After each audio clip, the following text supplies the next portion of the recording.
በኢትዮጵያ ከውይይት አዳራሾች ይልቅ ዱር ገደሉ የልዩነት መፍቻዎች ሆነው ቆይተዋል።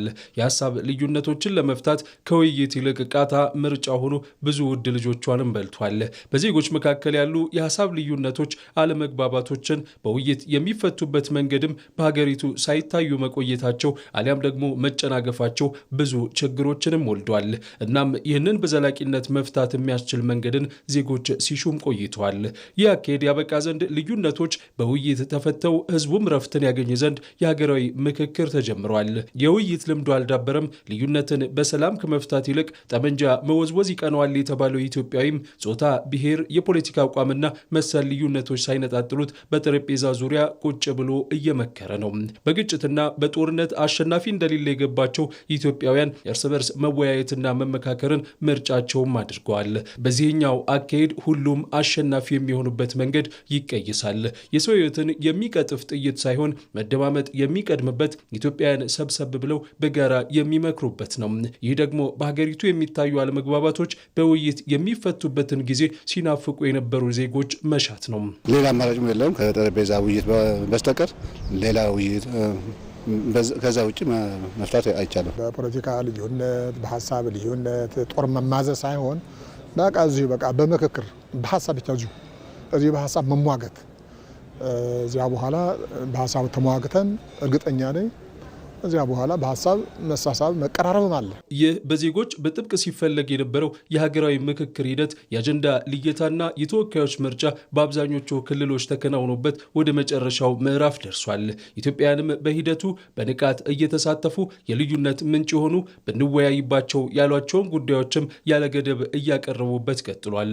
የፖለቲካ ተንታኞች እንደሚያስቀምጡት ሀገራዊ ምክክር በህይወት ዘመን አንዴ የሚገኝ እድል ነው።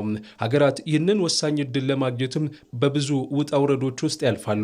ታዲያ ለውጤታማነቱ ከዜጋው ባሻገር የፖለቲካ ፓርቲዎችም ትልቅ ሚናን ይጫወታሉ። በሀገሪቱ የተካሄደ በሚገኘው ሀገራዊ ምክክር ሂደትም የተለያዩ ፓርቲዎች ሀሳብ እያዋጡ በሂደቱም ተሳትፎ እያደረጉ ነው። የቀደመው የጠመንጃው መንገድ ሀገርን ለጉዳት ዳርጓታል። መመካከሩ ይበጃል ያሉ ፖለቲከኞችም የሀገር መዳኛው መንገድ ምክክር ነው እያሉ ይገኛሉ።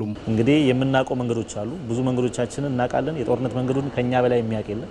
ስለዚህ የቀረን የምክክሩ መድረክ የውይይቱ መድረክ ነው። ሀገራዊ ምክክር የተወሰኑ ኢሹዎች የተወሰኑ ጉዳዮች አንኳር የሆኑ ጉዳዮች መልስ የሚያገኙበት ስምምነት ላይ የሚደረስባቸው ሀገር አቀፍ ምክክር ነው። ስለዚህ ኢትዮጵያ ማትረፍ የምትችለው አንኳር የሆኑ በጣም ለረጅም ዘመናት የተጓተቱ አጀንዳዎቻችንን ተሰባስበን ተመካክረን መቀራረብ ላይ ማድረስ ነው ልታተርፍ የምትችለው። ሀገራዊ ምክክር ሁሉም አሸናፊ የሚሆንበት፣ ሀገርም በዜጎች መካከል ያሉ ልዩነቶች በምክክር ተፈቶ የምትሻገርበት ነው።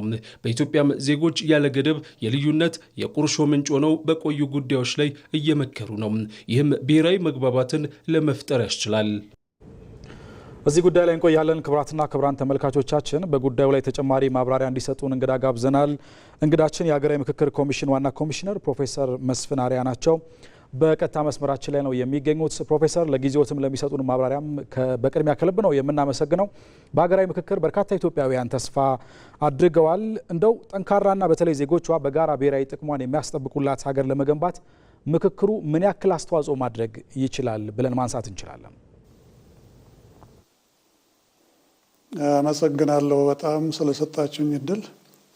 መጀመሪያ ዛሬ ፈረንጆች አዲስ ዓመት ነው። ስለዚህ ይህንን 2026ን ለሚቀበሉ በኢትዮጵያም ላሉ በውጭም ላሉ አድማጮችና ተመልካቾች የ2026 መልካም አዲስ ዓመት እንዲሆን በኢትዮጵያ ሀገራዊ ምክክር ኮሚሽንና በራሴ ስም እንኳን አደረሳችሁ እላለሁ።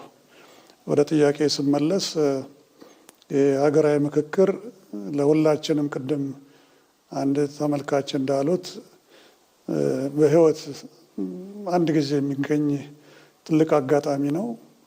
የሀገራችን ህዝቦች ለመጀመሪያ ጊዜ ዲሞክራቲክ በሆነ መንገድ ለግጭት መንስኤ ናቸው ያሏቸውን፣ ለአለመግባባት መንስኤ ናቸው ያሏቸውን እጅግ መሰረታዊ የሆኑ ጉዳዮችን ነቅሰው ራሳቸው በማምጣት ለመጀመሪያ ጊዜ አርብቶ አደር አርሶ አደር ሳይባባሉ፣ የመሀል ሀገር የዳር ሀገር ሳይባባሉ፣ ሴት ወንድ፣ አካል ጉዳተኛ፣ የተገፋ የማህበረሰብ ክፍል፣ ተፈናቃይ፣ ሌሎችም ሳይባባሉ ለመጀመሪያ ጊዜ በጋራ አጀንዳዎቻቸውን አምጥተው በጋራ በተወካዮቻቸው አማካኝነት ለመምከር የተዘጋጁበት ጊዜ ነው። መምከርም በነገራችን ላይ ጀምረዋል። ከዳር ሀገርም ሆነ ከመሀል አካባቢ ወደ አጀንዳ ስብሰባ ተሳታፊዎች ልየታና አጀንዳ ስብሰባ በምንሄድበት ጊዜ ወገኖቻችን እየተመካከሩ ነው አጀንዳዎቻቸውን ወደፊት ያመጡትና ይሄ ደግሞ ግጭት ላይ ማተኮር ብቻ ሳይሆን ሀገራችንን አንድና ሁለት ሶስት እርምጃ ወደፊት ለማስኬድ ህዝቦቻችን በእኩልነት ኢትዮጵያ የጋራቸው የምትሆንበት ተከባብረው ተፈቃቅደውና ተፈቃቅረው የሚኖሩበትን ሀገር ዲሞክራቲክ በሆነ መንገድ መፍጠር ካለብን ይሄ የዲሞክራሲ የመጀመሪያው ሀሁ ነው ብዬ አስባለሁና ስለዚህ ጠንካራ ሀገር ለመመስረት መጀመሪያ ነፍጥ ኋላ ቀር የሆነ አካሄድ መሆንን ተገንዝቦ ምክንያቱም በነፍጥ የሚመጣ ሰላምን የማስከበር ሂደት ይበልጥ በተቃራኒው ሰላምን ማደፍረስ አንደኛውን ተሸናፊ ሌላኛውን አሸናፊ ማድረግ እንጂ ከዛ በላይ የሚፈይደው ነገር እንደሌለ ላለፉት ቢቻል ቢያንስ በግማሽ መቶ ዓመት ውስጥ አስተውለናል። ስለዚህ ጠንካራ ሀገርን ለመገንባት ከእንግዲህ ወዲያ የሚያዋጣን ሁላችንም ቀደም ብሎ የተናገሩት እንደገለጹት አሸናፊ ሆነን መውጣት ካለብን በሀሳብ መፋጨት አለብን። ሀሳብን ወደፊት ማምጣት አለብን። ተከባብረን የምንነጋገር የምንደማመጥና መግባባት ላይ የምንደርስ ህዝቦች መሆን መቻል አለብን እና ለዚህ ሂደት ሀገራዊ ምክክር ፍቱን የሆነ አካሄድ ነው። የእኛን ሀገራዊ ምክክር ሂደት ደግሞ ከብዙ የዓለም ሂደቶች የተለየ የሚያደርገው የተወሰኑ ልሂቃን ወይም ምሁራን ላይ ያተኮረና በተወሰኑ አጀንዳዎች ላይ ትኩረት የሰጠ ሳይሆን ከህዝቦቻችን የሚነሱ ጥያቄዎችን በጋራ ሆነን የምንፈታበት ሂደት ስለሆነ ለልማታችንም ለጥንካሬያችንም በአካባቢው ጠንካራ ሆነን ለመውጣትም አዋጪ የሆነው ሂደት ሀገራዊ ምክክር መሆኑን መገንዘብ ይኖርብናል ብዬ ማለት እችላለሁ። መልካም ፕሮፌሰር፣ ምናልባት የምክክር ሂደቱ አሁን ላይ ወደ መጨረሻው ምዕራፍ ደርሷልና የተሳካ ውጤት እንዲመጣ ደግሞ ይፈለጋል። ከዚህ መነሻነት ከማን ምንድን ነው የሚጠበቀው ይላሉ? ይሄ የሀገራዊ ምክክር ሂደት አካታችና አሳታፊ ነው። በመሆኑም ነው እንግዲህ ከዳር ሀገር መሀል ሀገር ሳይል የዚህ እምነት የዛ ሃይማኖት ሳይል አካል ጉዳት ሴት ወንድ ወጣት አረጋዊ ሳይል ምሁር ሊቅ ደቂቅ ሳይል ሁላችንም ባሳተፈ መልኩ በሀገር ውጭ ያለንም በሀገር ውስጥ ያለንም ሁላችንም ኢትዮጵያውያን የሀገራችን መጻኢ እድል ላይ መወሰን በጋራ ኃላፊነት ስላለብን ሁላችንም በትክክል የቀረቡ አጀንዳዎቻችን ላይ በተወካዮቻችን አማካኝነት ምክንያታዊ በሆነ አካሄድ ስሜታዊነትን መቼም በመጀመሪያዎቹ የምክክር ሂደቶች ውስጥ እንደሚያጋጥሙን እርግጠኛ ነኝ። ቀስ በቀስ ግን በመከባበር በመነጋገር ወደ መግባባት ሂደት ውስጥ መግባት ይኖርብናልና በዛ ሂደት ውስጥ ይሄ ትልቅ የሀገራዊ ፕሮግራም የሁላችን መሆኑን በመገንዘብ ታጣቂ የፖለቲካ ፓርቲ ወይም ከዚህ ወይም ከዛ ወገን ሳንል ሁላችንም አንድም የምታደርገን ኢትዮጵያ የምትባለው ሀገራችን ስለሆነች እቺ ኢትዮጵያ የምትባል ሀገር ደግሞ ለሁላችንም እኩል እናት መሆን ስለሚገባት ባህላችንን፣ ትውፊቶቻችንን፣ እምነቶቻችንን፣ ሃይማኖቶቻችንን ሁሉንም በጋራ ሆነን ወደፊት አምጥተን ትርክቶቻችንን፣ ታሪኮቻችንን በሚያግባባን መልኩ ቀርጸን የምንሄድበት አካሄድ ስለሚሆን ከሁላችንም ብዙ ይጠበቃል። ይሄ ውጤት እንዲኖረው ብዙ መትጋት ይኖርብናል፣ መስራት ይኖርብናል። ሁልጊዜም እንደምናገረው ሀገራዊ ምክክር ይጀመራል እንጂ በዚህ ቀን ያልቃል የምንለው ሂደት አይደለም። ስለዚህ አንዴ በስርዓት ከጀመርነው ከዛ ህዝቦቻችን በየደረጃው ወጣቶቻችን፣ ሴቶቻችን ሁላቸውም እንደየ አጀንዳው ሂደት በስነ ስርዓት ለመምከር ከወዲሁ ታጥቀው አንብበው ተረድተው እና ለዚህ ለምክክር ሂደቱ አስተዋጽኦ ለማድረግ ተዘጋጅተው ሊጠብቁ ይገባል። ይህ በውጭ የሚኖሩ በተለምዶ ዳያስፖራ የሚባሉ ኢትዮጵያውያን ወገኖቻችን በተለይ ዲሞክራሲ ምን እንደሆነ ከኛ በተሻለ ከሚያውቁቱ የበለጠ ብዙ ይጠበቃል።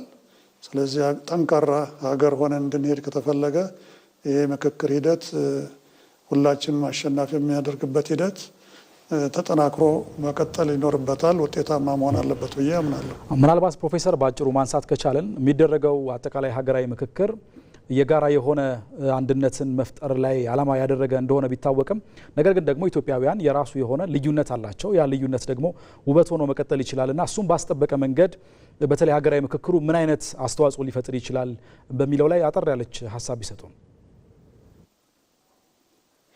እንግዲህ ትልቅ ሀገር ነን። 120 ሚሊዮን ወይም ከዛ በላይ ህዝቦች ነን።